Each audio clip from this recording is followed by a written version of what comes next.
Hey Internet, this is Gunter with MiniMishaps, and today I'm going to show you how to paint up a toy and some bottle caps as a statue for your D&D campaign.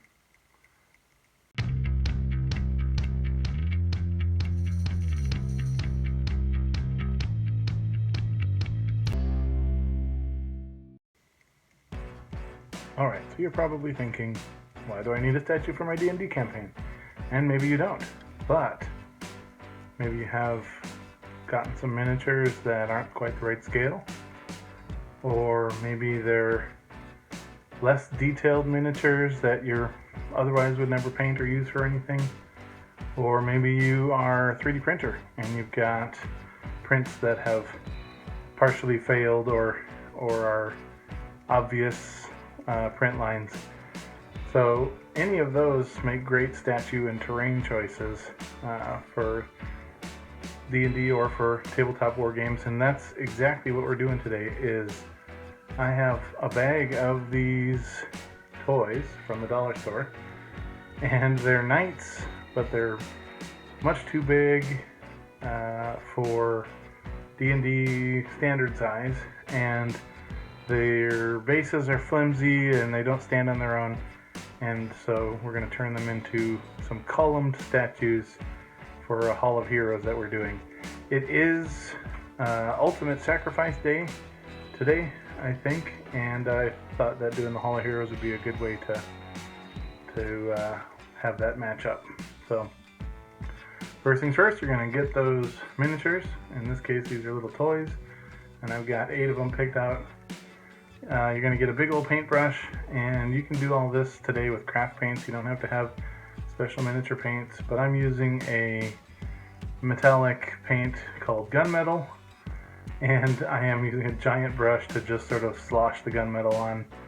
This is meant to be fast and easy crafting, and since this guy's not going to be facing any monsters on camera, we can be a little bit more plus.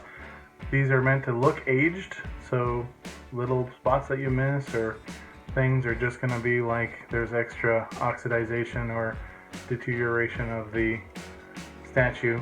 And if you're already an adept artist slash crafter, then you can weather them to suit. If you want them to look new, then leave them just painted shiny metal. And you also just, if you're doing craft paints, just a very easy gray. There they are painted up, looking like they're ready to be statues.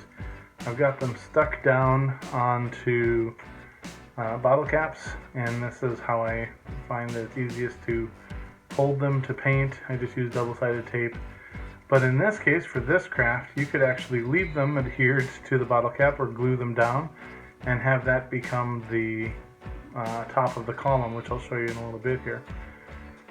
So the next thing that you're going to do is create a wash with a teal or a blue-green. And with creating a wash with craft paint, you essentially slab it on the paint, on the paper there, like I did, and then you add water to it until it recedes. So you push the paint with the brush in the water, and if it stays there, it's still too thick, and you'll just end up with a teal mini. If you push it and the water and paint run back into the other water and paint, then it's good. That's the consistency you want, because then when you push it around on the miniature, it'll stay close to the raised, it'll go into the valleys, it'll stay close to the raised details and things, just like water damage would, zinc and oxidization and lime and calcium and all that forms on the metal statues. Next up, we're just taking a little bit of cardboard, rolling it up, capping it with 2 bottle caps.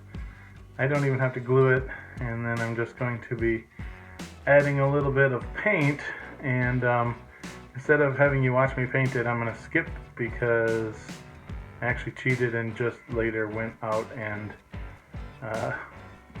primed the thing gray, and that actually worked up much better. If you don't have spray paint, obviously, then you'd have to sit there and paint it. But here you have it. This is the 2 bottle caps, 1 piece of cardboard, 1 miniature from the dollar store or garbage or unpainted paint pile, and a little bit of paint, wash with a little teal, and you've got yourself a play ready statue and a play ready plinth column there, and that's it. So thanks for riding along, and we'll see you guys for the next video.